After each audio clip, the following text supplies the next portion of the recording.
Good morning, students. Today we are going to learn the fourth chapter of our science and technology subject, that is measurement of matter.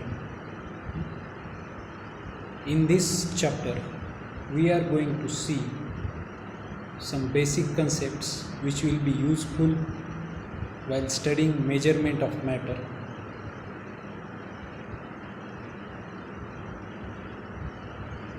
The introduction of this chapter.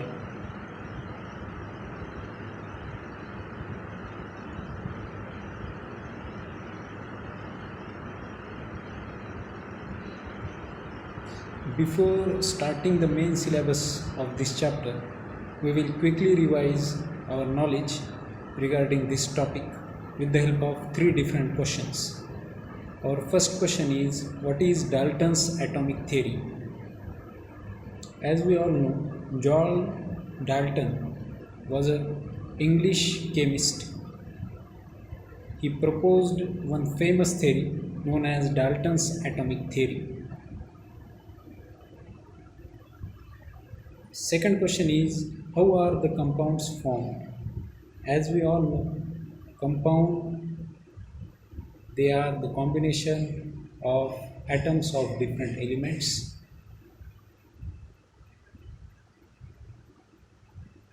The third question is, what are the molecular formulae of salt, slake lime, water, lime and limestone?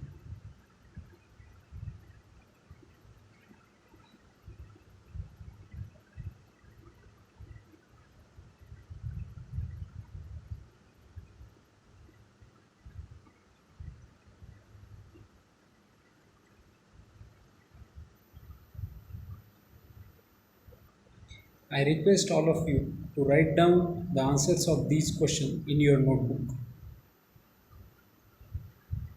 In the previous standard, we have learned that the compounds are formed by combination of different atoms of different elements. For example, NaCl. NaCl is a combination of one atom of sodium and one atom of chlorine. These compounds are formed by chemical combination of elements. In sodium chloride, that is in common salt, sodium reacts with chlorine to form salt, that is NaCl.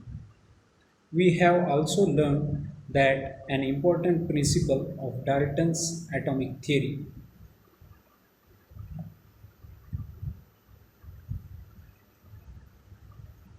We will recall this important principle.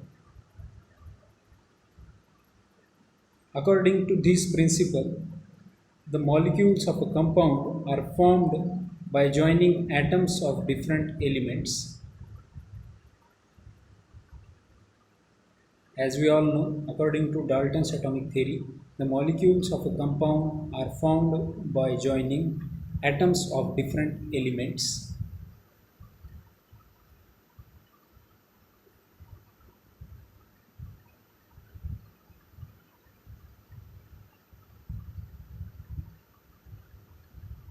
Our first point in this chapter will be the laws of chemical combination. As we all know, the chemical combination can be explained in a very detailed manner with the help of these laws. The composition of a substance changes during a chemical change or a chemical reaction. As we all know, when a chemical reaction takes place, the composition of substance changes. The fundamental experiment in this regard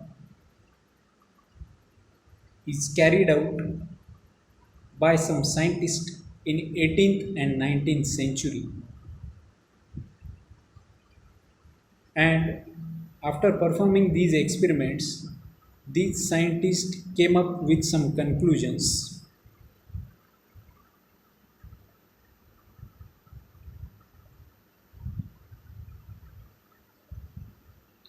While doing this experiment, These scientists measured accurately the substances used in those chemical reactions and the products formed in those chemical reactions.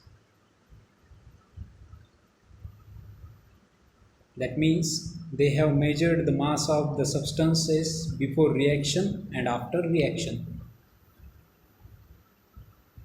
The scientists such as Dalton, Thomson, and Rutherford have studied the structure of these substances and they derived some conclusions.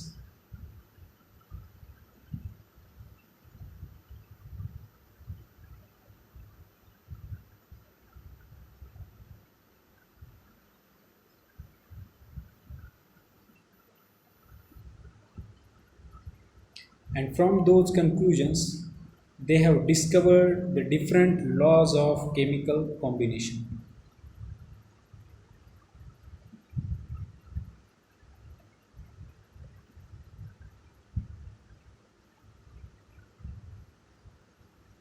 As you can see on the screen,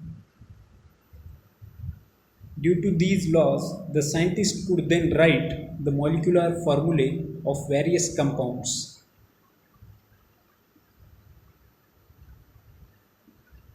Very easily. That means with the help of these laws, they were able to write the chemical equations in a very simple and precise manner. On the basis of Dalton's atomic theory and on the basis of laws of chemical combination.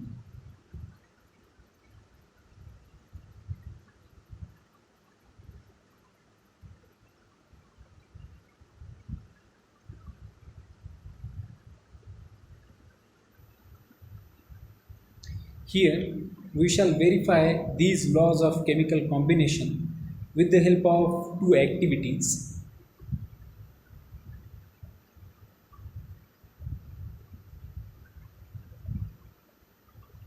You can see on page number 46 of your textbook, these activities are given, and while reading these activities, we will essentially require the molecular formulas of the reactants.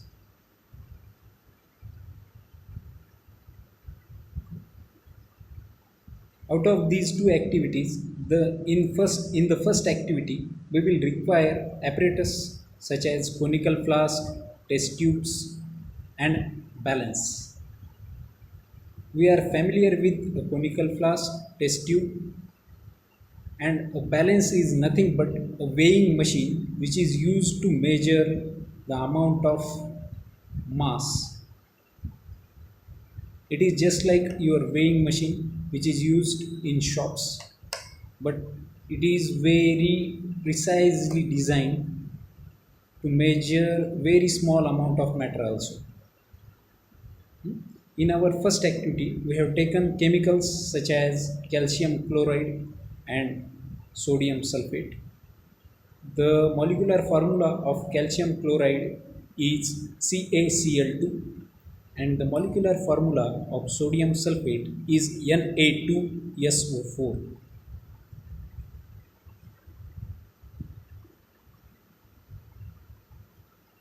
As you can see on the screen,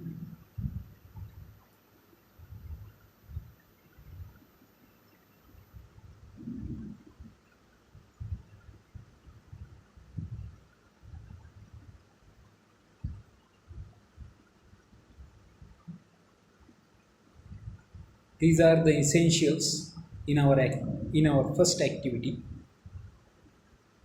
Now watch this video carefully, then you will realize some points.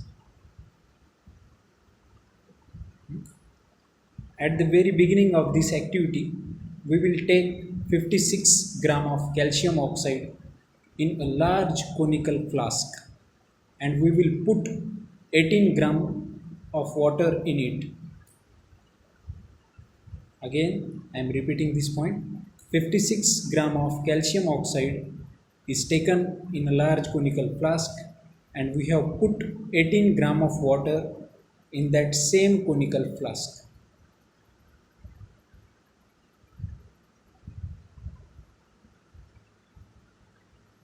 After some time, observe what happens by keeping that conical flask as it is.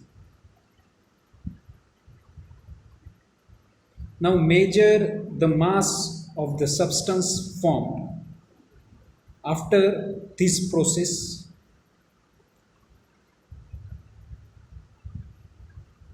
What similarity do you find? Write your inference.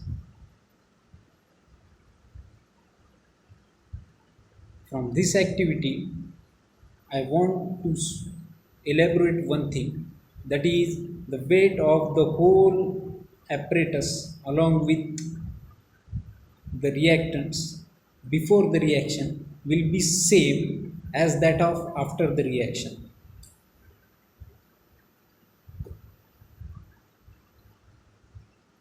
Now take a solution of calcium chloride in a conical flask.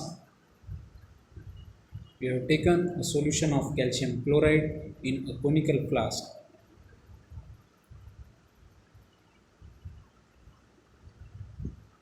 And we have taken a solution of sodium sulfate in a test tube.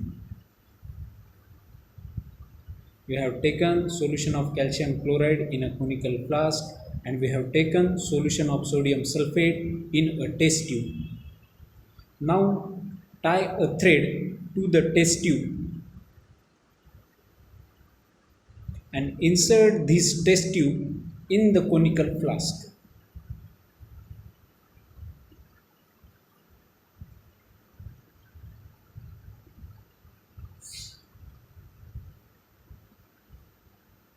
Now seal the conical flask with an airtight rubber cork. This whole arrangement is done so that we can easily verify the law of chemical combination. As we can see in the video, the test tube and conical flask are kept in the same arrangement. Then we will weight the conical flask along with the test tube inside it with the help of a balance. A balance is nothing but a weighing machine.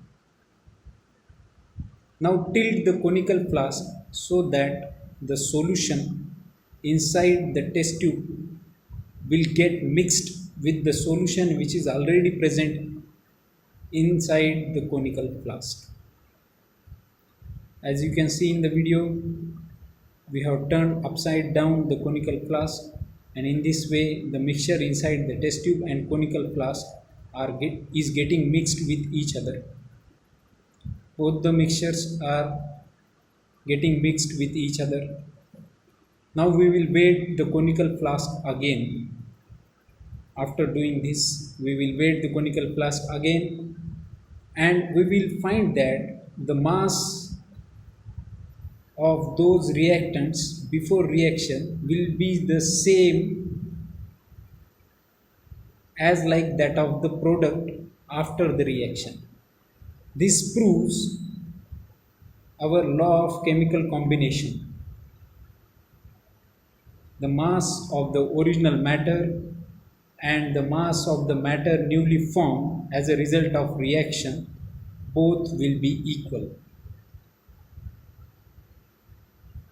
In the above activity, the mass of the original matter and the mass of the matter which is newly formed as a product after the reaction will be same.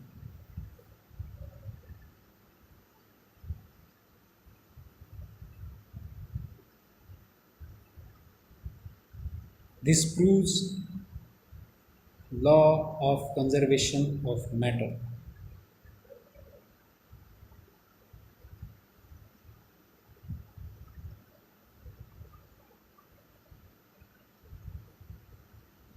In 1785, French scientist Antoine Lavoisier inferred from his research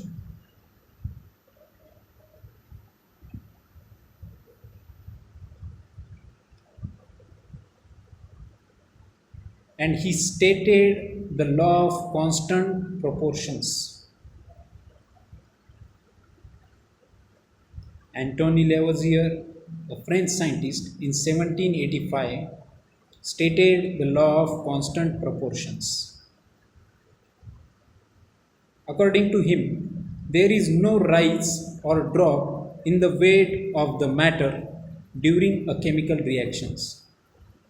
That means when a chemical reaction takes place, there will be no increase or no decrease or decrement in the weight of matter during a chemical reaction. It can be stated in another way. In a chemical reaction, the total weight of the reactants in a chemical reaction, the total weight of the reactants